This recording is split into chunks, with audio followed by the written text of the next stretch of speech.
Share your kids and no fit kill.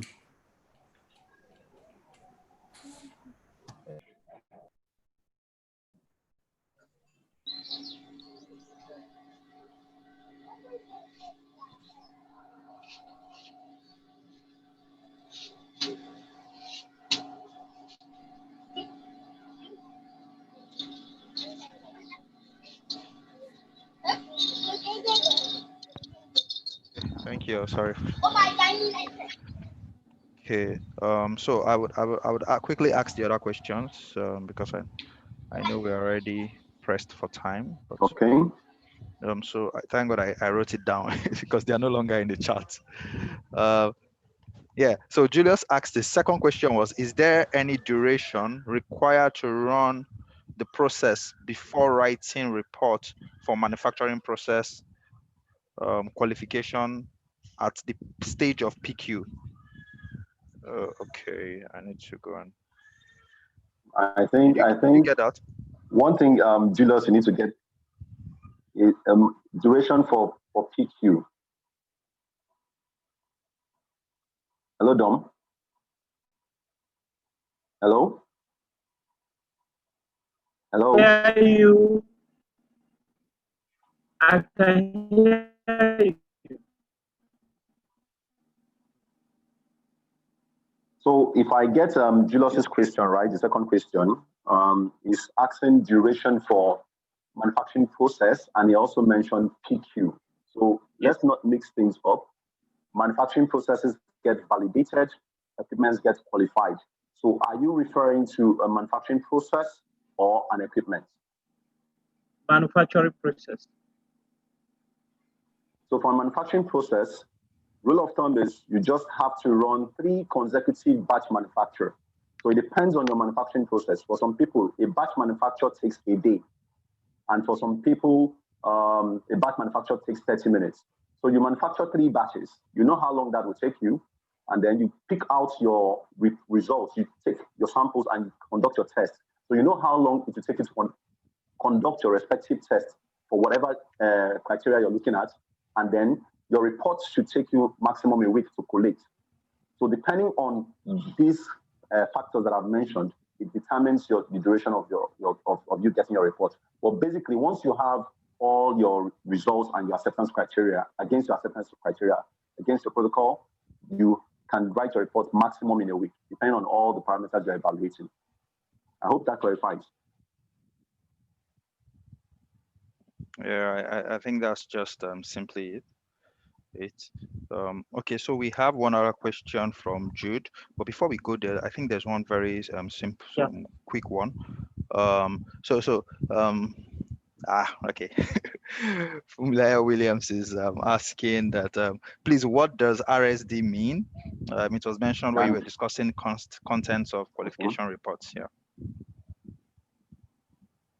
Yeah, so RSD is relative standard deviation.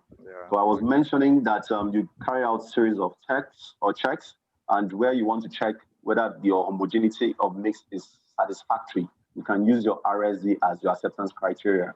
So you can use like 5 samples at the top of the mixing tank, 5 samples at the middle of the mixing tank, 5 samples at the base of the mixing tank, and you now check these samples, you have 15 samples in all. So you want to be sure that these 15 samples are close to each other. The individual results you get from them are close to each other. So you have to determine what the mean is, the average value, the standard deviation of the value. By the time you divide the standard deviation with your average and you multiply by 100, you get your RSD. So it's the correlation coefficient of the results to show that they are close. They are close to each other. They're not far from each other, and that validates the homogeneity of mix. Hope that clarifies. Yes, I want to believe so. Okay. You can send a chat. Yes, to confirm. Yes. Also, thank you for joining. Yeah. Okay, so Jude is saying qualification the same as verification? Okay, yes, this is good. Can they be used interchangeably? Okay, I will allow you to answer that. No, Dom, you can do that. I already explained. So like I said, you don't go to a football pitch and you say people watching the football match are audience. Have you ever done that? And you don't go to a cinema, you don't go to Domino Cinema and you say the people watching a movie are called spectators. You'll be committing blunders in grammar. So that's just the same thing with validation and qualification. They are both validation activities, but you use the right terminology, at the right place. For validations, you use it for things you can't feel, for processes. So you validate a test method. You can't feel a test method. You can't see a test method. For qualification, you use it for things you can feel. So manufacturing equipment, you can feel them, you can see them. Laboratory equipment, you can see them, you can feel them. Utilities. Utilities are your HVAC system, your water system. Facility, you have the building itself. All these get qualified.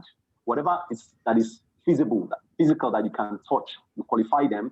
But those things you cannot touch, processes, manufacturing process, cleaning process, test methods, all those get validated. That's just different. But in all, you're just carrying out a validation exercise. Yeah, but he also asked. He wants to know validation and verification. I think that's where his interest was, the verification part. Oh, verification, cool. Yes. Yeah. So thanks for bringing up the verification part. So verification is an abridged validation. So if I'm supposed to do a test method validation, for instance, then I'm supposed to do all the performance parameters, the 8 performance parameters, linearity, accuracy, precision, and all that. And I don't do that. I only did accuracy, linearity, and precision, just 3 out of the 8. I'm only doing a verification. Yeah. I hope that clarifies. So for an equipment qualification too, I'm supposed to do DIOP, and I end up at DI. I've only verified. I've not completed the validation. I hope I'm making sense. So verification is an abridged form of validation. Yes. So just to add to that, it's just like when so we always see this, let me not call it a mistake or interchangeably used verification, calibration. So we calibrated the scale. If you don't click a tab on the equipment to say calibrate, you just verified it. So every time you put a weight on a scale and you don't click the tab to say calibrate, you just verified it. You did not calibrate the scale. So I see us always using that word. I went for just calibrated the scale. You did not. You just verified it. So that's an example of what verification. Just verified. Yes, verification is. Okay, one more here. Thanks, some more, not just one. So Latif was asking if we get the slides. Okay, is there an issue? If there is an issue at the DQ and IQ stage, this is from Philip Adepoju. If there's an issue at the DQ and IQ stage with the line, how do we manage it so as not to affect the product during normal production? Okay, so like I think this question is very like if there's a deviation, I don't know if that's what you're trying to say. If there's an issue at the DQ and IQ stage with the line, how do you manage it so it doesn't affect the product? Yeah. So I think that's what he's asking you. I'll start with the DQ. Like I said, So like I said, the DQ phase, you're mutually doing a documentation check. So remember the phone thing I told you. So you want a phone and somebody says, this is the design, it gives you a catalog. So you're only checking the catalog against your user requirement specification. So you might likely you just have to call out some issues there and say, please, I needed this in my URS, but it's not seen in your design qualification. Can you confirm if you can do that? So for DQ, it will not impact on product quality. That's just where I'm going. So your DQ checks, if there are deviations during DQ checks, you just call it out and they correct it, and it's a documentation thing, and they confirm yes or no for you. And if it's a no, you confirm whether you want to go ahead buying from that person or not.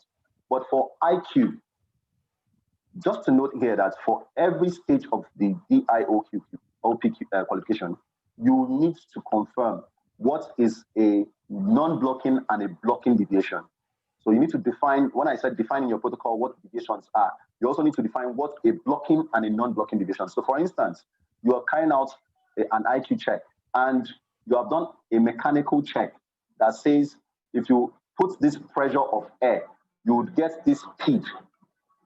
If you put this pressure of air into the equipment, I'm just giving an example. I have this pressure of air, delivered to this equipment, and the piston will run at this speed. And you put that pressure, and the piston was supposed to do 10 drops, 10 pumps per minute, and you're getting 5 pumps per minute. That is a deviation. I hope I'm making sense. That's a deviation. So you're expecting 10 pumps per minute, and you're getting 5 pumps per minute. It's a deviation that can affect your output. So it's now tailoring towards your output, and it's part of your product quality. So that's a major deviation. But you're carrying out an IQ check, and you find out that the size of your equipment is 10 by 10. But the space you want to put it in is 10 by 11. That's a deviation, yes, but it's not a blocking deviation. You can still use equipment in that space. So you need to define what a blocking deviation is and what a non-blocking deviation. So if it's a blocking deviation, then you can't proceed. You have to clear up that deviation. You have to justify that deviation. You have to close it out before you move to the next stage. But if it's a non-blocking deviation, you have to justify that it's non-blocking. And then you move on to the next stage. I hope that clarified. Yes, I want to believe so. Okay, so there's one other question. Yeah, so from Fumi already confirmed that the question was answered. So if your question is answered, please just clarify in the chat. There's one other one here saying, if for instance, this is from Omotala, if for instance a microbiological validation failed, what should you do? I think that's microbiological validation for what? I'll need Omotala. So the only point where I mentioned microbiological validation is in the test method, in the cleaning validation. Now for test methods too, you have microbiological test methods. So that's why I'm asking, microbiological validation for what? So microbiological validation in this case, is it for a cleaning process or is it for a test method? They are both validations, but which one? So if it's for a cleaning validation, your microfills, you don't need to be told that your products will get contaminated microbiologically. So what you need to do is you review the cleaning procedure, because take note, what you are validating is the cleaning procedure itself. If that procedure can take away that microorganisms, so it has proven to you that the cleaning procedure is not effective in taking out that microorganism. So what do? You review. You have not validated. It proves that the validation failed. So you now recommend that the cleaning procedure is reviewed. So what can you review? Let's say, for instance, what you used in cleaning before was just, your initial cleaning procedure was saying you just flush, rub, and dry. There was no alcohol, there was no scrubbing of the surface. So you might now review your cleaning procedure to say the cleaning procedure is not effective, so it needs to be reviewed to capture elements like probably using hot water or an alcohol to wash off the surface.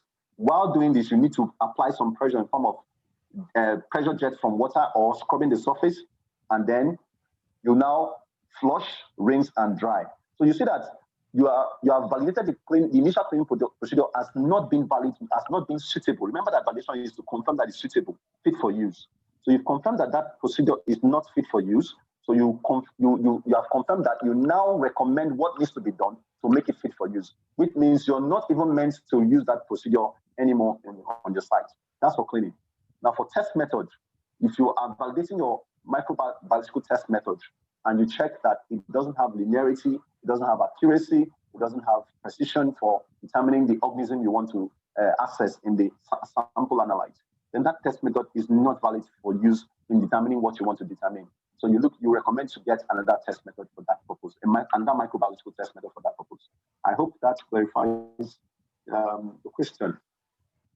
I'm not saying the names, but I've been mentioning people's names. Yeah. So Omotala asked that she can verify. Omotala, please confirm on the chat.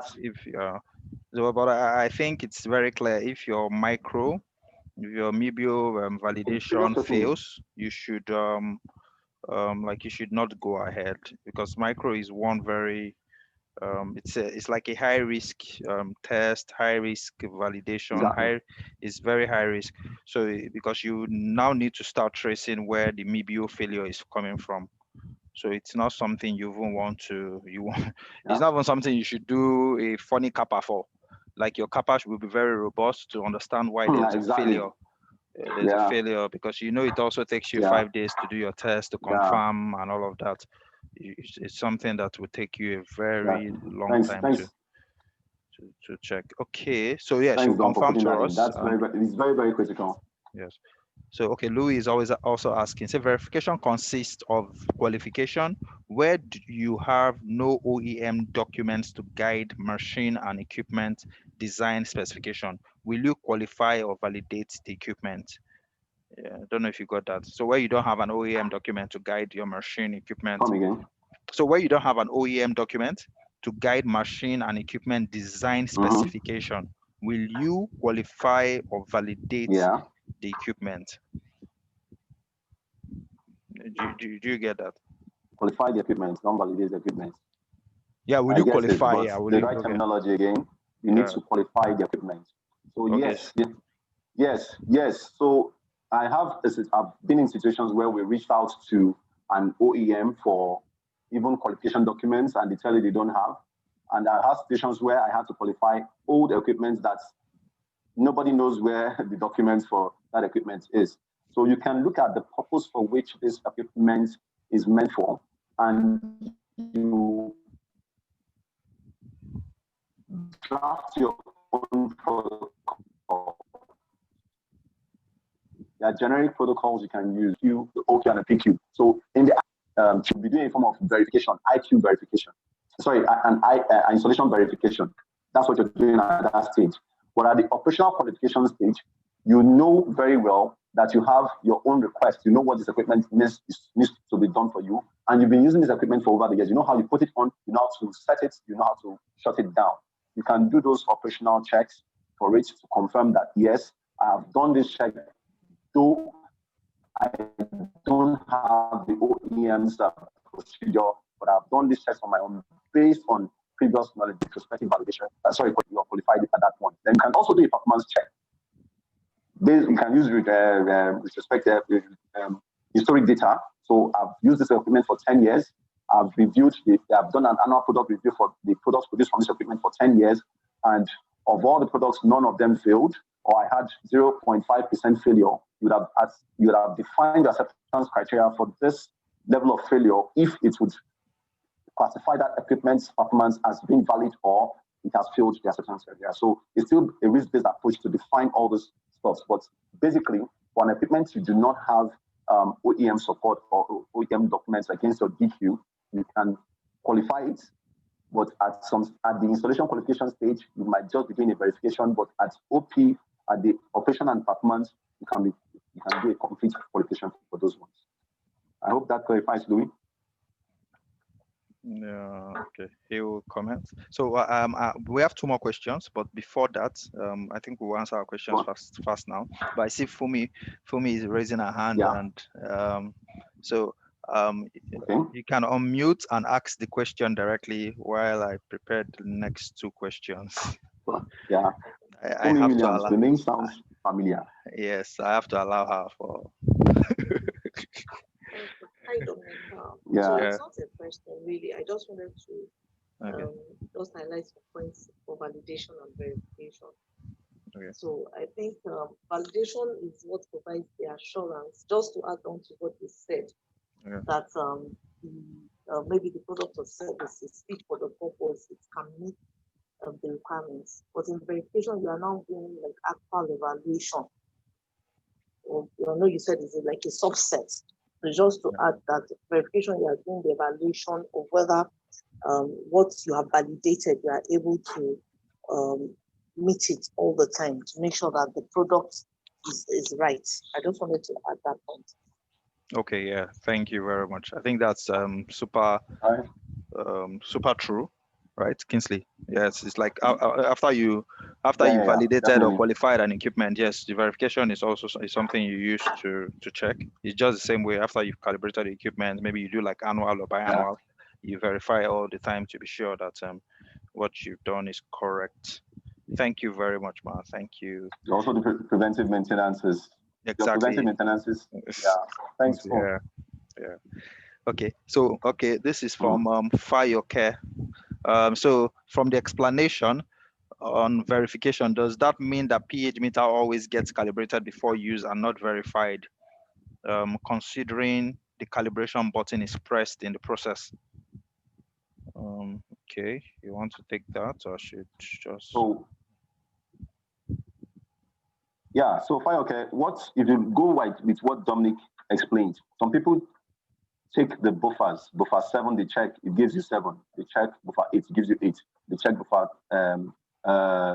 4, it gives you 4. And they say they've validated. No, sorry, they've calibrated. They have not calibrated. They only did verifications.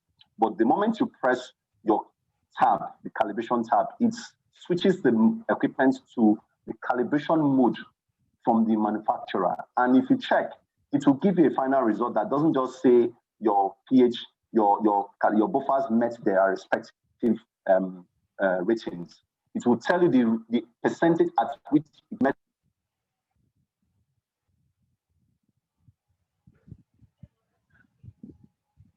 Yeah.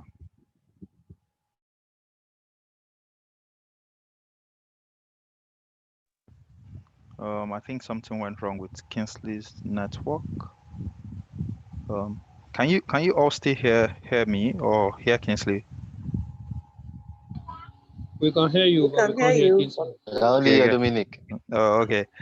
So I'll just help him. I think something went wrong with the network, but yes. So Fire, when you, for everybody, when you take your buffers and you just check on your pH meter, you're just verifying. But so because you can do that every day, it's okay to put your use your buffer to check your pH meter every day without pressing the calibration button. But maybe once a week you want to calibrate, or once a month when you think, oh, it's going off, or you just prepared a new buffer, then you can click the calibration tab, and then you have calibrated that equipment. Okay. So I think we have one more question here. I would so this is Fire. I listed it. Oh, so this is from Louis also. He said, what variables will determine your new specification or success criteria?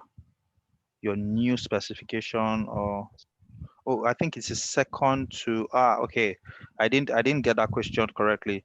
It's supposed to be a continuation of the first question you asked, because I see number 2 there. So it's supposed to be a continuation of the first questions you asked. I would have left that for Kingsley, so he answers it correctly. Okay, so I would try to get him back on the call. 1 minute. Fire this. Thanks. My question. Okay, Adekboju says his question has been answered. Omotola question has been answered. Okay, so I'm trying to get Kingsley back on the call, but in line with Louis' question, when I look at the first one, I didn't know there was a second part to it. So his question is in line with the first one, where there's no OEM documents and to guide your machine and equipment design specification. Would you qualify or validate it? Okay, Kingsley, you're back. My battery is, yes, sorry, I wanted to mention, but I don't know why I thought it was a picture. I wanted to mention. So we just have one more question, and we'll close for the day. So it's just, I think there was a second question to Louis' question that I missed.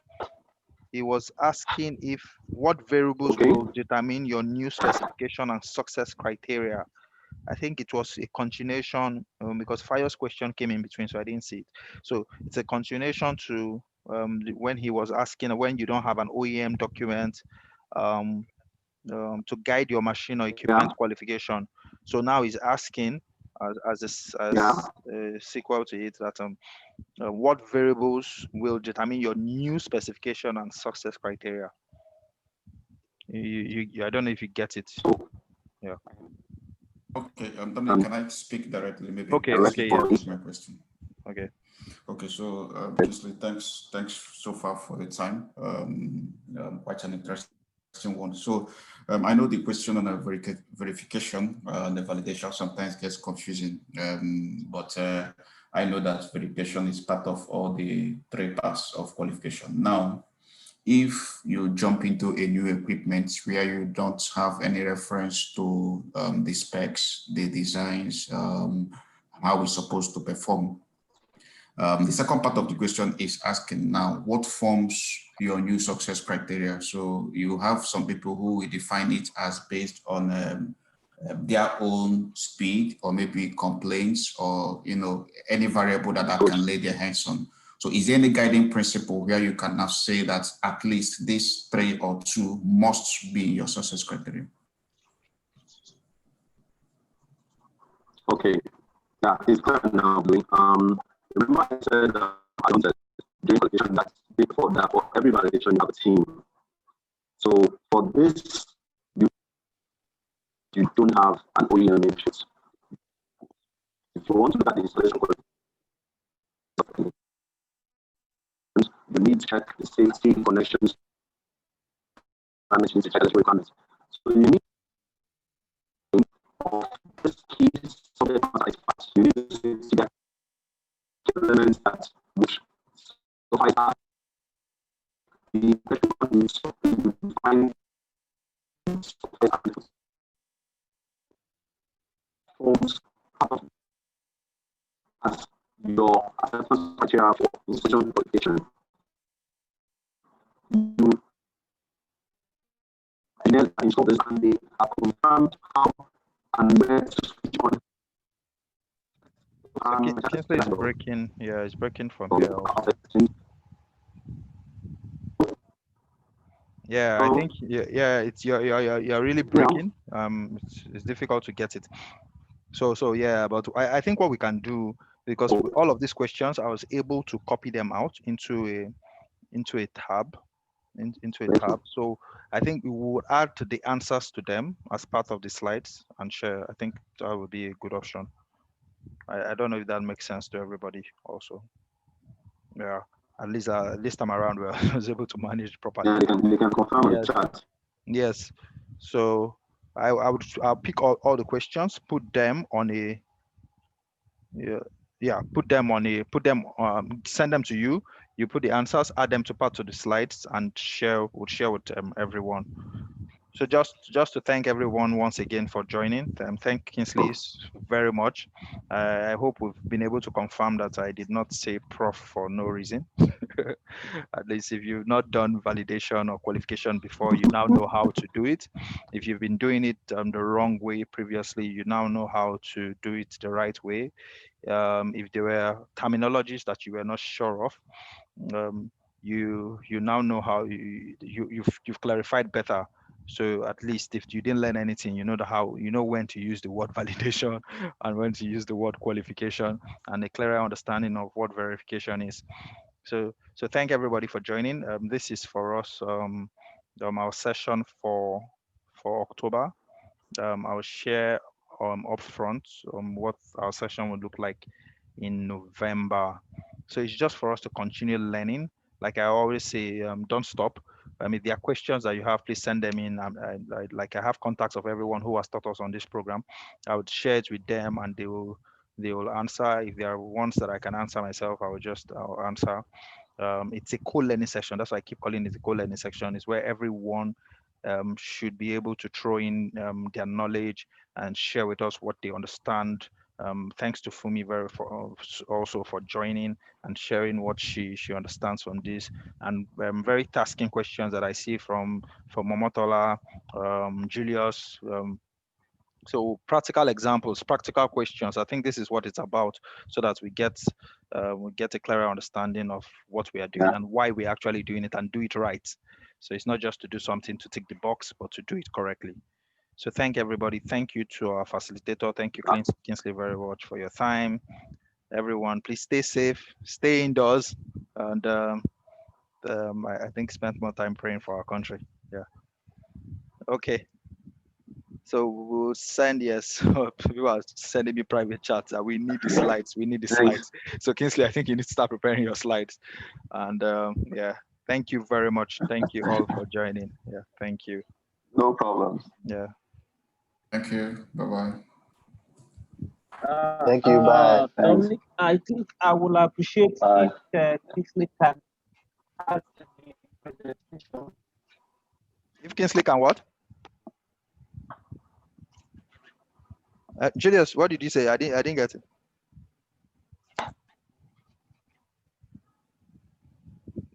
I missed it. We'll chat later now. If he can add to the presentation, can you hear me now? Okay, yes, better now. Yeah. Can you hear me? Yes. Okay, better. Yeah, I will send you a chat on WhatsApp. Yeah. Okay, so I'll say if I will appreciate if Kingsley can add to the presentation a clearer view on condition for revalidation. Okay, condition for revalidation. Okay. Yes. That's why too. Oh. Upfront now. Yeah. Your formulation. We'll answer that after this. Like we agreed. Yes, sure. So thanks to everyone who consistently joined. Adaku, Henry, Jude. Hi, Henry, hope I asked your question. There was one question Henry asked. Oh God. Well, No, answer. I didn't, right? Yes. Don't come and beat me. Well, it will be part of the. I saw your question. Oh, sorry, it was in my second page. But yeah, okay, we'll answer it. Don't worry. Is URS supposed to be part of the qualification process? Yes, it is. Beginning points. Your URS should start it. Yeah. It's the basis. Don't even start it without your URS, please. Yeah, that's why so that's why Louis asked that question. That what if you don't, so if you don't start it right, that's when you start having issues that OEM did not provide this for you. So but if you have defined what your equipment should look like, this is the specification that I want, and the equipment, so some manufacturers come back, they produce it for you the way you've specified, but it did not come with the documents. You can also use your URS to do as a basis for your qualification in case the manufacturer does not send you a design qualification, because some of them will start telling you that you have to pay for it. It's an extra 4,000 euros or 2,000 euros and all of that. So you can always use use your URS as a basis, as long as they confirm that we have produced to these specifications. And you sent guys there for FAT also, so and they've confirmed versus your URS that they met your specification. So you can always use that as a basis in case they start telling you to pay that usual 4,000 pounds or euros for a design qualification. Yeah. Okay, but yeah, Kingsley will answer all of this. He's the prof. He will answer it behind the slide. I will send him everything now. So he will put them as answers behind the slide. So Omotola is saying, thank you very much, Mr. Kingsley, for your wonderful presentation. It's indeed educating and refreshing. Yeah. Thanks, Omotola. Yeah. You're welcome. Okay, thank you. Let me go and do my fatherly duties. Okay, bye everyone. Thanks, Dom. Thanks, everyone. Yeah, bye. Yes. Bye. Bye, guys. All right. So let's continue to chat on LinkedIn. I think that's one thing. We can reshare the post, comment on the post, ask questions on the post. Kingsley can even answer these questions. In short, I think I'm going to put it on the post there. Kingsley can answer some of them directly on the. Let's bring him out. Yeah. He has been hiding on LinkedIn, so he can answer some of them directly on the post on LinkedIn. So put your questions on the post on LinkedIn. Let's make it more interactive. Yeah, that's what I was saying. So Kevin says he has a question. Put it on LinkedIn, please. Put all your questions on LinkedIn. Let's put it on my post on LinkedIn and Kingsley will answer them. Yeah. Kevin, incredible. Oh, I might have to pick this one. Okay, can you send me a mail? Just a question. I don't know. Yeah. There's Kevin, incredible, and he really wants to ask this. He really wants to ask this question. So okay, maybe we should. Okay, can you? Okay, he will post on. Yes, please just post on LinkedIn. Post your question on LinkedIn, so we don't drag. People have already dropped off or dropped off. We'll respond to them on LinkedIn. Yes, just post your question on LinkedIn. Yeah, that's the best way to do this. Okay, guys, thank you. Bye. Yeah. Bye. Bye. Yeah. Bye. Bye.